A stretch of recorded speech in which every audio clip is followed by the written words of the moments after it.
Bom, e sobre essa discussão que vem sendo feita, aí o principal ponto é a retroatividade dessa medida, que já foi aprovada no ano passado pelo Congresso Nacional, sancionada pelo presidente Jair Bolsonaro. O texto prevê a punição aos agentes públicos apenas quando houver, então, o cometimento de deliberado da irregularidade. O ponto mais sensível desse julgamento é justamente esse ponto que fala sobre a retroatividade da norma, ou seja, se vai atingir ou não os processos anteriores à edição em 2021. Na sessão plenária de hoje, então, ficamos na expectativa, apresentam os votos, começando pelo relator Alexandre de Moraes. Para analisar o que está em jogo nessa decisão do Supremo, a gente conversa agora com o doutor César Dario Mariano, que é procurador de Justiça do Ministério Público aqui de São Paulo. Tudo bem, doutor? Mais uma vez, muito obrigado por estar aqui conosco na programação da Jovem Pan. E eu começo perguntando, o senhor tem alguma preocupação com essa aprovação e essa retroatividade, essa análise dos ministros do Supremo? O que isso pode abrir de brecha em relação a pessoas que já têm algum tipo de ou condenação ou irregularidade, e se isso beneficia essas pessoas com a retroatividade? Muito obrigado mais uma vez, professor.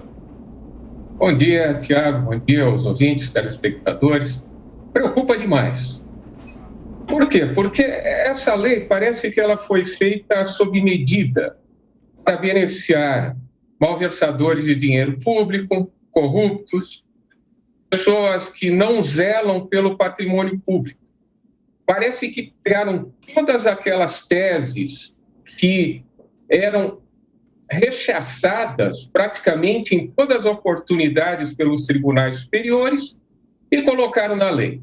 A defesa tentou, por vezes, emplacar diversas teses que hoje constam dessa lei e não conseguiu. Aí, de uma hora para outra, um projeto, um substitutivo a um projeto anterior, que era até um projeto bom, foi aprovado a toque de caixa. O que acontece? Nós temos diversas normas extremamente preocupantes. A mais preocupante é que diz respeito à prescrição.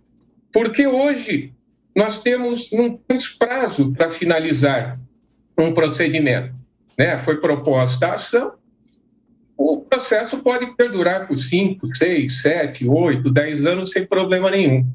Agora o prazo é de 4 anos. Então é proposta a ação, algo que nós chamamos de prescrição intercorrente, e a Justiça terá que sentenciar em 4 anos, depois julgar cada recurso, seja no Tribunal de Justiça ou no Tribunal Regional Federal, depois no Superior Tribunal de Justiça, no Supremo Tribunal Federal, em 4 anos. É um prazo praticamente impossível de ser cumprido diante da enormidade de processos que nós temos.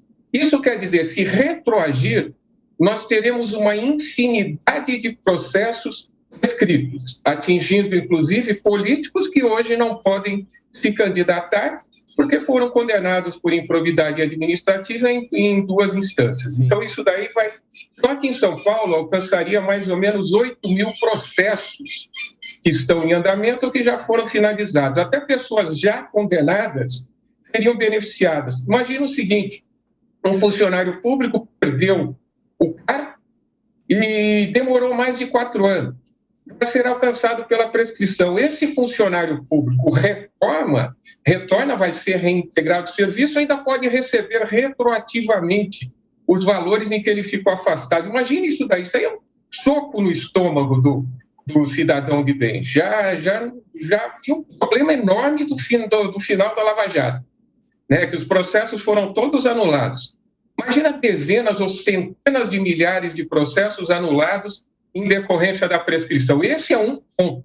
Há enormes outros pontos que parece que foi uma lei feita sob medida para beneficiar essas pessoas. Procurador, na sequência, a pergunta é de Amanda Klein. Bom dia, procurador, e muitos se beneficiarão imediatamente se o Supremo reconhecesse a retroatividade, né? O próprio presidente da Câmara, Arthur Lira, Ricardo Barros, Zé Roberto Arruda, Garotinho, César Maia, quer dizer, você tem uma lista enorme de políticos, alguns deles graúdos e muito conhecidos, que seriam beneficiados se essa retroatividade for reconhecida. Agora, procurador, muitos argumentam, o argumento contrário seria o suposto apagão das canetas, né? Eles diriam que essas pessoas, esses administradores, gestores públicos, eles estariam muito expostos a anos depois de deixarem os mandatos, de repente, se depararem ali com uma ação de improbidade administrativa. Haveria algum jeito, algum meio termo para flexibilizar ou atender às demandas sem, no entanto, enfraquecer tanto a lei quanto foi feito? Poderia ser criado algum mecanismo nesse sentido, de perdurar uma perda de cargo, por exemplo, a partir do trânsito em julgado em segundo grau, por exemplo, não nos tribunais superiores. Isso aí dependeria de alteração legislativa, não do que consta da lei. Pelo que consta da lei anterior, não seria possível, dessa agora também. Até porque dificilmente alguém vai ser condenado com essas novas normas. Essa é a grande realidade. Porque uma investigação de improbidade administrativa, eu trabalhei mais de 10 anos nessa área, então eu posso dizer, eu não tive nenhuma que demorou menos de 4, 5 anos a investigação para terminar. Muitas vezes a gente precisa de apoio internacional, de colaboração de órgãos de inteligência de outros países. Só isso demora 1, 2 anos. E hoje o prazo para se terminar o inquérito civil, de acordo com a lei, é 2 anos. 2 anos e mais 1 mês. Depois disso, perde-se a oportunidade, a possibilidade de se propor uma ação. O prazo prescricional, hoje, de 4 anos, é impossível. Então, para ver algum tribunal que consiga julgar, um juiz consiga julgar por menos tempo, basta que seja expedida uma carta rogatória para ser ouvida uma pessoa no exterior. Isso aí vai demorar anos para ser cumprido.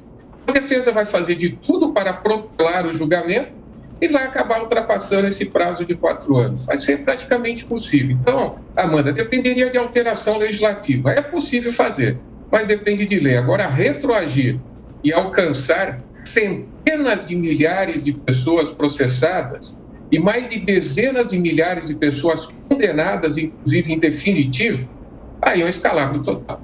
Você agora, Roberto Mota.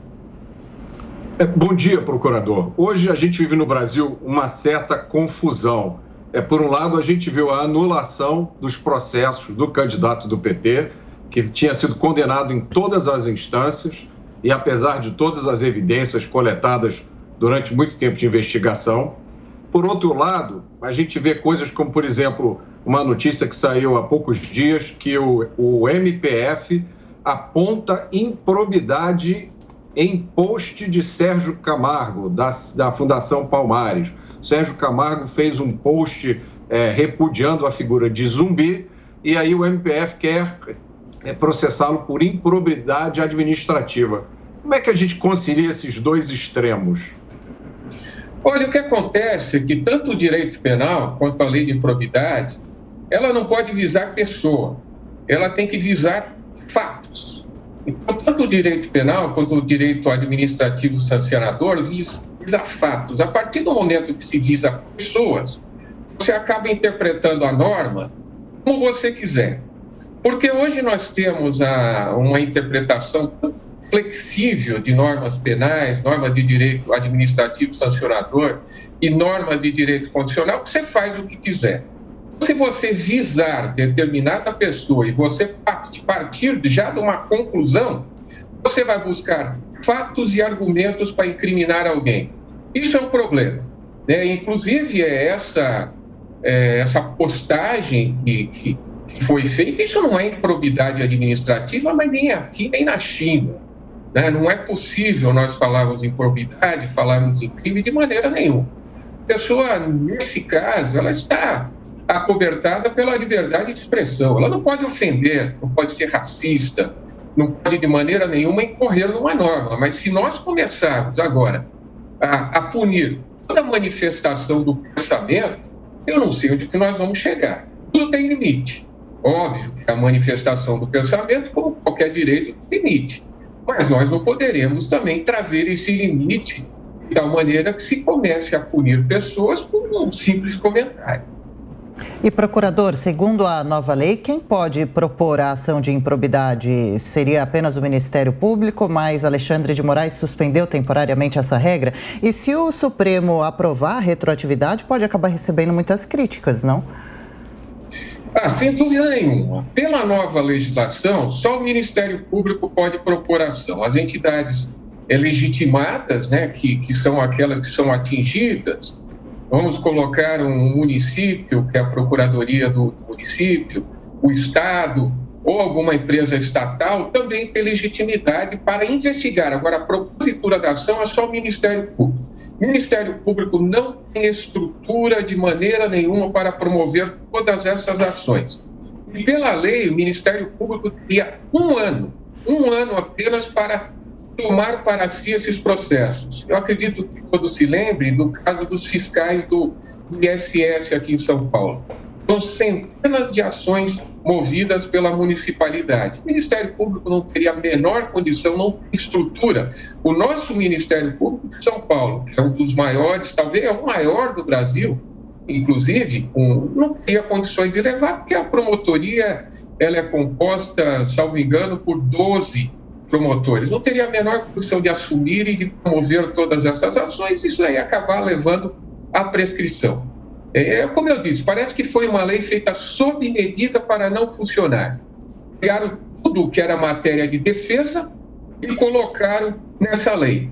Ainda mais um pouco, para impedir o trabalho dos promotores de justiça, dos procuradores da República, não sei qual a finalidade, mas é muito estranho ter sido aprovado a toque de caixa, porque a discussão que houve com a sociedade, com os juristas, com as entidades, com os ministérios públicos, com as entidades representativas de magistrados, foi o projeto anterior. Aí, de repente, se aprova um substitutivo sem nenhum tipo de discussão com essas entidades. E eu nunca vi um projeto ser aprovado dessa magnitude em tão pouco tempo. É uma legislação sui generis, existe apenas no Brasil, porque a grande maioria das legislações do mundo protege o patrimônio público, protege esse tipo de malversação, de corrupção na esfera penal. Okay. Nós tínhamos a legislação mais avançada do mundo no combate civil à corrupção. E simplesmente ela foi dizimada, não funciona mais, não há a menor condição de ser aplicada da forma como está. Okay. O índice de pessoas impunes vai ser enorme. Procurador César Dario Mariano, mais uma vez, muito obrigado pela atenção com os ouvintes e espectadores da Jovem Pan. Bom trabalho e até a próxima. Muito obrigado. Eu que agradeço a todos.